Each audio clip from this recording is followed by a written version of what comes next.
उद्धव ठाकरेंनी आजच्या पत्रकार परिषदेत काँग्रेसबाबत सूचक विधान केलंय। काँग्रेसची भूमिका आधीच जाहीर केली आहे, मात्र शरद पवारांसोबत चर्चा सुरू आहे अशी माहिती त्यांनी दिली आहे।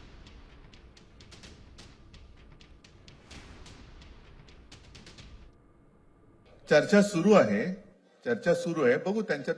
आम्ही आज आमची युती जाहीर केलेली आहे, शिवसेना आणि महाराष्ट्र नवनिर्माण सेना। जे महाराष्ट्र प्रेमी आहेत त्याच्यात काही भाजपातले सुद्धा अस्सल मराठी आहेत, ते सुद्धा येऊ शकतात। ही महाराष्ट्र रक्षणासाठी महाराष्ट्र प्रेमींची युती आहे। त्याच्यात काही जण भाजपमध्ये सुद्धा आहेत, त्याने जे काही चालले ते पाहवत नाहीये किंवा सहन होत नाहीये, ते सुद्धा येऊ शकतात। काँग्रेसने जर जाहीर केलं ना, मग आता म्हणजे आणखीन काय बोलायचं? तोडलं का?